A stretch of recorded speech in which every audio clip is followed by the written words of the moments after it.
Selamat pagi, inilah headline news pukul 6 waktu Indonesia Barat. Pemirsa, gempa bumi dengan skala 6,6 skala Richter mengguncang Poso, Sulawesi Tengah sekitar pukul 22.53 waktu Indonesia Tengah. Laporan sementara Badan Penanggulangan Bencana Daerah Poso, gempa dirasakan kuat selama 20 detik. Warga panik dan berhamburan keluar rumah, termasuk pasien di Rumah Sakit Umum Daerah Poso yang keluar dari ruangannya untuk mengevakuasi diri.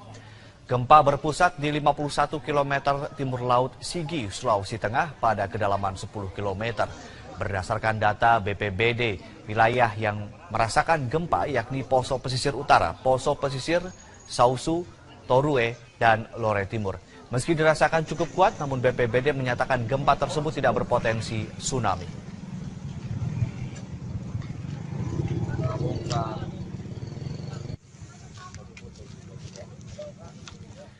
Untuk informasi selengkapnya terkait gempa di Poso, Sulawesi Tengah, kontributor Mita akan melaporkan langsung melalui sambungan Skype.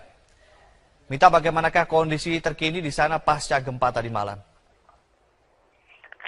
Iya, Ade. Berdasarkan data yang dikeluarkan Badan Meteorologi, Klimatologi, dan Geofisika Provinsi Sulawesi Tengah, Stasiun Meteorologi Poso, bahwa hingga pukul 3:48 waktu Indonesia Tengah telah terjadi 6 kali gempa susulan yang berada di atas kekuatan 3 skala Richter dari gempa bumi tektonik yang mengguncang Poso malam tadi. Ade. Ya, Mita, lalu apakah peristiwa tersebut menimbulkan korban jiwa? Iya, Ade. Hingga pagi ini belum ada data resmi yang dikeluarkan oleh BPBD Kabupaten Poso. Namun berdasarkan data yang kami peroleh, ada 4 warga di wilayah Kecamatan Lore Utara yang menjadi korban akibat gempa. Mereka mengalami luka di bagian kepala karena tertimpa batu bata rumah mereka. Korban adalah Haji Pakuna, warga Desa Alitupu, dan Nurmawati. Sedangkan yang satu lagi, Bapak Rika, warga Desa Sedoa yang sampai saat ini masih menjalani perawatan di Puskesmas Uwasa. Ade. Ya, Mita, lalu bagaimana dengan kerugian material dan upaya dari pemerintah setempat dan juga BPBD untuk mendirikan posko dan juga melakukan evakuasi bagi warga? Ya, sampai dengan saat ini juga kami belum mendapatkan data resmi. Namun dari data yang kami peroleh, di wilayah Lore Utara telah terjadi kerusakan parah terhadap 13 unit bangunan rumah, gereja, dan sekolah. Sampai saat ini kami mendapatkan informasi terakhir bahwa warga masih berada di luar rumah dan pemerintah setempat melalui BPBD Kabupaten Poso sedang mengupayakan untuk mendirikan posko di titik gempa, di sekitar gempa, Ade. Ya, Mita, seberapa luas dan berapa wilayah sebetulnya yang terkena dampak dari gempa ini, Mita? Kalau untuk Poso sendiri sebenarnya terdapat 8 titik untuk wilayah Sulawesi Tengah. Untuk wilayah Poso sendiri berada di Desa Uwasa, Desa Tambarana, dan Desa Sedoa. Ade. Baik, terima kasih Mita, kontributor Metro TV melaporkan langsung dari Sulawesi Tengah. Dan pemirsa, demikian Headline News. Headline News akan kembali 1 jam mendatang dan Metro Pagi Prime Time kami lanjutkan kembali. Kita menantikan berita Nusantara. Selamat pagi, inilah Headline News pukul 6 waktu Indonesia Barat. Pemirsa, gempa bumi dengan skala 6,6 skala Richter mengguncang Poso, Sulawesi Tengah sekitar pukul 22.53 waktu Indonesia Tengah. Laporan sementara Badan Penanggulangan Bencana Daerah Poso, gempa dirasakan kuat selama 20 detik.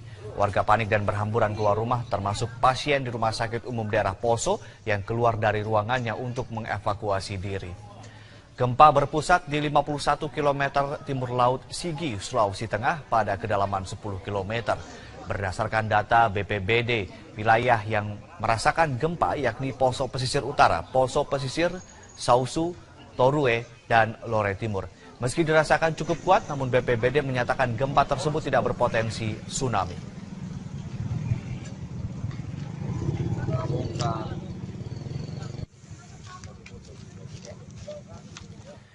Untuk informasi selengkapnya terkait gempa di Poso, Sulawesi Tengah, kontributor Mita akan melaporkan langsung melalui sambungan Skype.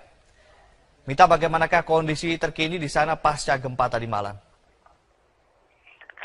Iya, Ade. Berdasarkan data yang dikeluarkan Badan Meteorologi, Klimatologi, dan Geofisika Provinsi Sulawesi Tengah, Stasiun Meteorologi Poso, bahwa hingga pukul 3:48 waktu Indonesia Tengah telah terjadi 6 kali gempa susulan yang berada di atas kekuatan 3 skala Richter dari gempa bumi tektonik yang mengguncang Poso malam tadi. Ade. Ya, Mita, lalu apakah peristiwa tersebut menimbulkan korban jiwa? Iya, Ade. Hingga pagi ini belum ada data resmi yang dikeluarkan oleh BPBD Kabupaten Poso. Namun berdasarkan data yang kami peroleh, ada 4 warga di wilayah Kecamatan Lore Utara yang menjadi korban akibat gempa. Mereka mengalami luka di bagian kepala karena tertimpa batu bata rumah mereka. Korban adalah Haji Pakuna, warga Desa Alitupu, dan Nurmawati. Sedangkan yang satu lagi, Bapak Rika, warga Desa Sedoa yang sampai saat ini masih menjalani perawatan di Puskesmas Uwasa. Ade. Ya, Mita, lalu bagaimana dengan kerugian material dan upaya dari pemerintah setempat dan juga BPBD untuk mendirikan posko dan juga melakukan evakuasi bagi warga? Ya, sampai dengan saat ini juga kami belum mendapatkan data resmi. Namun dari data yang kami peroleh, di wilayah Lore Utara telah terjadi kerusakan parah terhadap 13 unit bangunan rumah, gereja, dan sekolah. Sampai saat ini kami mendapatkan informasi terakhir bahwa warga masih berada di luar rumah dan pemerintah setempat melalui BPBD Kabupaten Poso sedang mengupayakan untuk mendirikan posko di titik gempa, di sekitar gempa, Ade.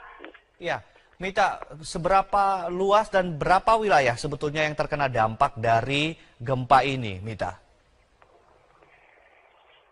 Kalau untuk Poso sendiri sebenarnya terdapat 8 titik untuk wilayah Sulawesi Tengah. Untuk wilayah Poso sendiri berada di Desa Uwasa, Desa Tambarana, dan Desa Sedoa. Ade. Baik, terima kasih Mita, kontributor Metro TV melaporkan langsung dari Sulawesi Tengah. Dan pemirsa, demikian Headline News. Headline News akan kembali 1 jam mendatang dan Metro Pagi Prime Time kami lanjutkan kembali. Ketua Majelis Hakim Pengadilan Tinggi Blora, Makmurin Kusumastuti, menjatuhkan vonis 3 tahun penjara kepada penulis buku Jokowi Undercover, Bambang Trimulyono. Terdakwa terbukti melanggar pasal 28 Undang-Undang Nomor 19 Tahun 2016 tentang informasi transaksi elektronik. Vonis hukuman 3 tahun penjara lebih ringan dari tuntutan jaksa, yaitu 4 tahun penjara. Meski divonis lebih ringan, namun Bambang Tri menyatakan banding. Ia merasa tidak menghasut masyarakat dengan menyebarkan fitnah. Bambang juga tidak merasa menyerang kehormatan Presiden Joko Widodo. Gimana Pak dengan putusan ini Pak? Ya nggak bener, apakah saya benci Jokowi karena dia Cina? Kan nggak mungkin. Apakah saya benci dia karena dia PKI? Dia bukan PKI kok. Bagaimana banding Pak nanti Pak? Banding. Sementara itu, menanggapi putusan Majelis Hakim, staf Presiden Bidang Hukum Ifdal Karim mengatakan kasus yang dialami oleh Bambang Tri menjadi pelajaran bagi warga Indonesia dalam mengutarakan pendapat karena akan ada konsekuensi hukum setiap pendapat yang menjurus kepada pencemaran nama baik. Jelas dengan putusan ini, meskipun belum final, paling tidak telah memberikan satu kepastian kepada masyarakat secara luas bahwa apa yang dituduhkan, apa yang disangkakan oleh terdakwa ini semuanya adalah tidak benar. Kasus Bambang Trimulyono bermula dari laporan Mikhail Bimo Arianto pada bulan November 2016 lalu yang merasa dirugikan dengan tulisan Bambang Trimulyono dalam buku Jokowi Undercover. Dalam buku tersebut, Bambang Tri menuduh Jokowi tanpa adanya bukti dan fakta yang jelas. Dari Blora, Jawa Tengah, Nur Soli, Metro TV. Kita menantikan berita Nusantara. Ketua Majelis Hakim Pengadilan Tinggi Blora, Makmurin Kusumastuti, menjatuhkan vonis 3 tahun penjara kepada penulis buku Jokowi Undercover, Bambang Trimulyono. Terdakwa terbukti melanggar pasal 28 Undang-Undang Nomor 19 Tahun 2016 tentang informasi transaksi elektronik. Vonis hukuman 3 tahun penjara lebih ringan dari tuntutan jaksa, yaitu 4 tahun penjara. Meski divonis lebih ringan, namun Bambang Tri menyatakan banding. Ia merasa tidak menghasut masyarakat dengan menyebarkan fitnah. Bambang juga tidak merasa menyerang kehormatan Presiden Joko Widodo. Gimana Pak dengan putusan ini Pak? Ya nggak bener, apakah saya benci Jokowi karena dia Cina? Kan nggak mungkin. Apakah saya benci dia karena dia PKI? Bang, dia bukan PKI kok, bagaimana banding mungkin? Pak nanti Pak? Banding. Sementara itu, menanggapi putusan Majelis Hakim, staf Presiden Bidang Hukum Ifdal Karim mengatakan kasus yang dialami oleh Bambang Tri menjadi pelajaran bagi warga Indonesia dalam mengutarakan pendapat karena akan ada konsekuensi hukum setiap pendapat yang menjurus kepada pencemaran nama baik. Jelas,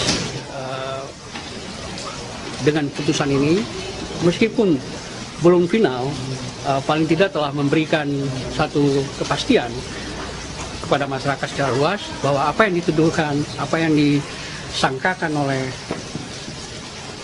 terdakwa ini semuanya adalah tidak benar. Kasus Bambang Tri Mulyono bermula dari laporan Mikhail Bimo Arianto pada bulan November 2016 lalu yang merasa dirugikan dengan tulisan Bambang Tri Mulyono dalam buku Jokowi Undercover. Dalam buku tersebut, Bambang Tri menuduh Jokowi tanpa adanya bukti dan fakta yang jelas. Dari Blora, Jawa Tengah, Nur Soli, Metro TV. Kita menantikan berita Nusantara.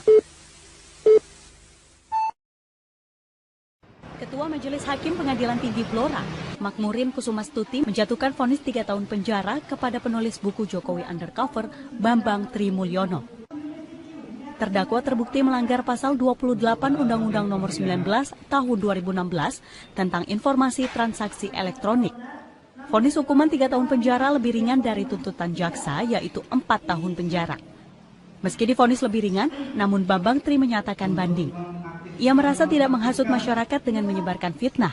Bambang juga tidak merasa menyerang kehormatan Presiden Joko Widodo.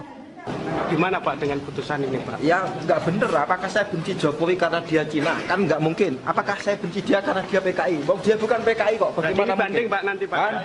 Banding. Sementara itu, menanggapi putusan Majelis Hakim, staf Presiden Bidang Hukum Ifdal Karim mengatakan kasus yang dialami oleh Bambang Tri menjadi pelajaran bagi warga Indonesia dalam mengutarakan pendapat karena akan ada konsekuensi hukum setiap pendapat yang menjurus kepada pencemaran nama baik. Jelas, dengan putusan ini, meskipun belum final, paling tidak telah memberikan satu kepastian kepada masyarakat secara luas bahwa apa yang dituduhkan, apa yang disangkakan oleh terdakwa ini semuanya adalah tidak benar. Kasus Bambang Tri Mulyono bermula dari laporan Mikhail Bimo Arianto pada bulan November 2016 lalu yang merasa dirugikan dengan tulisan Bambang Tri Mulyono dalam buku Jokowi Undercover. Dalam buku tersebut, Bambang Tri menuduh Jokowi tanpa adanya bukti dan fakta yang jelas. Dari Blora, Jawa Tengah, Nur Soli, Metro TV.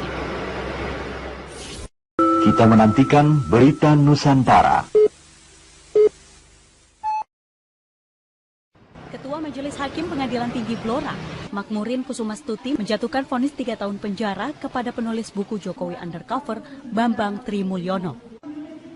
Terdakwa terbukti melanggar pasal 28 Undang-Undang Nomor 19 Tahun 2016 tentang informasi transaksi elektronik.